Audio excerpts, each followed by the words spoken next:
हरिओम। अष्टावक्र गीता कहती है, सर्वदा विमलस्य में, अर्थात मेरा जो स्वरूप है सदैव विमल है, अर्थात मल रहित है, अर्थात शुद्ध है। मेरा जो स्वरूप है, ज्ञान के पश्चात जिसकी मुझे प्राप्ति हुई, वो जो स्वरूप है मेरा, वो विमल है। और कैसा विमल है? सर्वदा, सदैव, सर्वकाल में मेरे वास्तविक स्वरूप में कभी अशुद्धि आती ही नहीं है। सर्वदा विमलस में। आकाश जो है सदैव शुद्ध है। आकाश में अशुद्धता व्याप्ति नहीं है, क्योंकि जो आकाश है वो गुणातीत है, वो निर्लिप्त है, वो परे है, वो साक्षी है, दृष्टा है, इसलिए विमल है। आत्मा का जो स्वरूप है, हम जब कभी तुलना करते हैं तो आकाशवत कहते हैं आत्मा को, आकाशवत, आकाश के जैसा। हालांकि आत्म तत्व जो है, आत्मा जो है, या ब्रह्म तत्व जो है, ब्रह्म जो है, ये अतुलनीय है, लेकिन फिर भी हम समझने के लिए आकाशवत बोल देते हैं। आप देखिए, आकाश में क्या कोई अशुद्धता व्याप्त हो सकती है? किसी भी काल में, किसी भी परिस्थिति में, कैसी भी परिस्थितियां हो जाएं, भौगोलिक, सामाजिक, सांस्कृतिक, राजनैतिक, क्या आकाश को कोई विक्षिप्त कर पाएगी? एक आत्मस्थ, आत्मज्ञानी, तत्वविद, ब्रह्मविद, ब्रह्मविद ब्रह्म ही भवति, ब्रह्म को जानने वाला ब्रह्म हो जाता है, ब्रह्म ही होता है।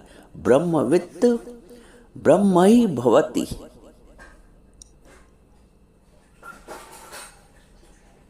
ब्रह्मविद ब्रह्म ही भवति।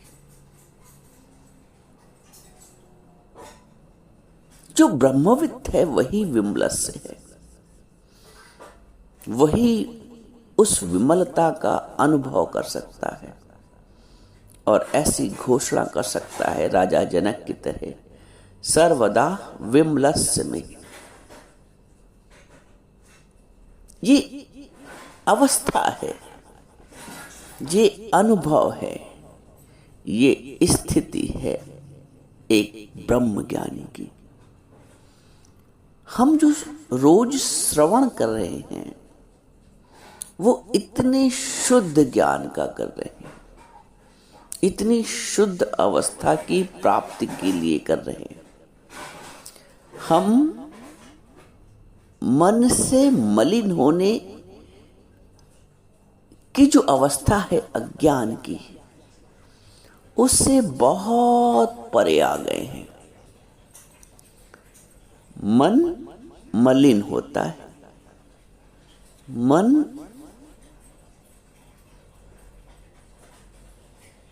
मल सहित है। और जो आत्म भाव है वो निर्मल है। कबीरा मन निर्मल भया। मन जो है जब मल रहित हो जाता है, संसार में मन मल रहित कब हो पाएगा?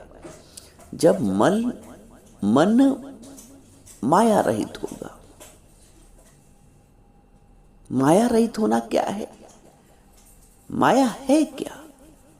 मैं और मोर तोर। मैं का भाव है, मेरे का भाव है, तेरे का भाव है, तू है, मैं है, ये माया है। एक ब्रह्म ज्ञान का साधक, एक ब्रह्म ज्ञानी शरीर की मैं, शरीर की तू से निर्लिप्त हो जाता है। जो शरीर की मैं, शरीर की तू से, शरीर के मेरे और शरीर के तेरे से उपराम है, वो ही ये कह सकता है सर्वदा विमलस्य में। मेरे अंदर मन की मलिनता की एक भी लहर नहीं आती है। मेरे अंदर मैं का भाव नहीं जागृत होता है, शरीर भाव नहीं जागृत होता है। मेरी किसी भी वस्तु में आसक्ति नहीं है, मेरापन नहीं है। मुख से किसी भी वस्तु व्यक्ति के लिए मेरा शब्द आसक्ति भाव से निकलना अब समाप्त हो गया है, क्योंकि जो जगत की आसक्तियां हैं, जो मेरापन है, वो अज्ञान का सूचक है। चूंकि हम निरंतर ब्रह्म ज्ञान में स्थिति बना रहे हैं, श्रवण कर रहे हैं, निध्यासन कर रहे हैं, मनन कर रहे हैं, हमारा एक ही पुरुषार्थ है कि जीवन ज्ञानमय हो, जीवन प्रेममय हो, जीवन भक्तिमय हो और जीवन आत्म भाव से परिपूर्ण हो। जो आत्म भाव से परिपूर्ण है वो ये कहता है सर्वदा विमलस्य में। अभ्यास करो सर्वदा विमलस्य होने की, अभ्यास करो सदैव निर्मल होने की। कबीरा मन निर्मल भया, जैसे गंगा नीर पाछे लागा। हरि फिरे कहे कबीर कबीर। निर्मल मन सोई मोई पावा। मोहि कपट छल छिद्र न भावा। समस्त ज्ञान तुम्हें निर्मल कर रहा है, समस्त ज्ञान तुम्हें विमल अवस्था में ला रहा है।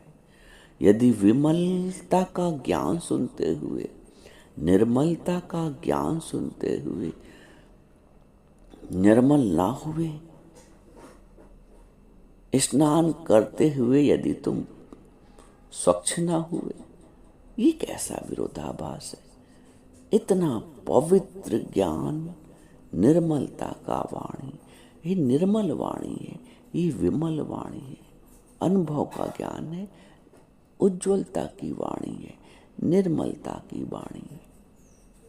इसमें स्नान करके तुम बिना निर्मल हुए रह नहीं सकते हो। हम सबका अनुभव होना चाहिए। अपने गुरु से ये बात हमें कहनी चाहिए अपने अनुभव के तौर पे। सर्वदा विमलस्य में मैं सदैव शुद्ध हूँ, निर्मल हूँ, मल रहित हूँ। मेरे अंदर एक भी मलिन विकार जन्म ही नहीं लेता है। एक भी मलिन विकार। कौन सा मलिन विकार है? जो माया से उत्पन्न होता है, मन की माया से उत्पन्न होता है।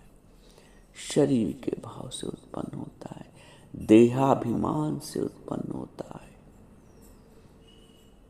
ना मैं मन ही रहा, ना मैं तन ही रहा, सतगुरु मिलने से झगड़ा खत्म हो गया। ये है सर्वदा विमलस में का भाव। हम मुक्ति का अभिमान करें, हम अपनी विमलता का अभिमान करें। मुक्त अभिमानी मुक्त हुई, बद्ध अपमानी बद्ध। तुम शुद्ध हो तो शुद्ध का भाव रखो ना। विमल हो, तुम्हारा वास्तविक स्वरूप अति निर्मल है, अति विमल है। उस विमल भाव में स्थित होना है। दिन भर अपने वास्तविक स्वरूप की स्मृति में रहो। सर्वदा विमलस्य में, सर्वदा विमलस्य में, सर्वदा विमलस्य में सत्य का अभ्यास करो। सत्य का अभ्यास तुम्हें सत्य में स्थित करेगा। आत्म अनुभव की स्थिति में रहो। यही सच्चा पुरुषार्थ है। माया तो बहुत मिल जाएगी, पर गुरु ना बारंबार मिले, ज्ञान ना बारंबार मिले।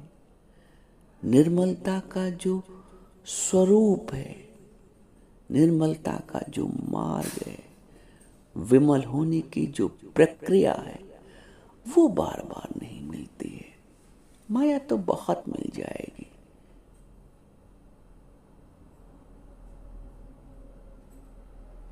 गुरु ना बारंबार मिले। यदि जीवन में कोई विमलता का स्वरूप जो स्वयं विमल है और हमको विमल बनाने के लिए अपने हृदय में करुणा रखता है, यदि ऐसे गुरु की प्राप्त हो जाए, जीवन सार्थक हो जाए। हर व्यक्ति कहाँ लगा है, आप देखो, हर व्यक्ति कहाँ लगा हुआ है। सारा जीवन कहाँ जाता है? मल में, मेरे में, तेरे में, माया में, ईर्ष्या में, द्वेष में, अशांति में। ज्ञानी का स्वरूप शांत स्वरूप है, क्योंकि अशांत वाले को सुख नहीं। अशांतस्य कुतः सुखम, जो अशांत है उसको सुख नहीं। और ज्ञानी का स्वरूप ही शांत है। ज्ञानी का स्वरूप ही शांत है। शांत स्वरूप कह दो, निर्मल स्वरूप कह दो, विमल स्वरूप कह दो। ज्ञानी को न क्रोध है, न मोह है। क्रोधाति भवति सम्मोह, सम्मोहात् स्मृति विभ्रमा। और मोह से, मूढ़ता से स्मृति भंग हो जाती है। क्रोधाति भवति सम्मोह, क्रोध से मूढ़ भाव उत्पन्न होता है। क्रोधाति भवति सम्मोह, सम्मोहात् स्मृति विभ्रमा। और मूढ़ भाव से स्मृति भंश हो जाती है, स्मृति का नाश हो जाता है। कौन सी स्मृति का? आत्म भाव की स्मृति का। क्रोधाति भवति सम्मोह, सम्मोहात् स्मृति विभ्रमा। स्मृति भंशाति बुद्धिनाशो। और स्मृति के भंश होने से, स्मृति के नष्ट होने से बुद्धि का नाश हो जाता है। क्रोधाति भवति सम्मोह, सम्मोहात् स्मृति विभ्रमा। स्मृति भंशात् बुद्धिनाशो, बुद्धिनाशात् प्रणश्यति। और जिसकी बुद्धि का नाश हो जाता है उसका पतन हो जाता है।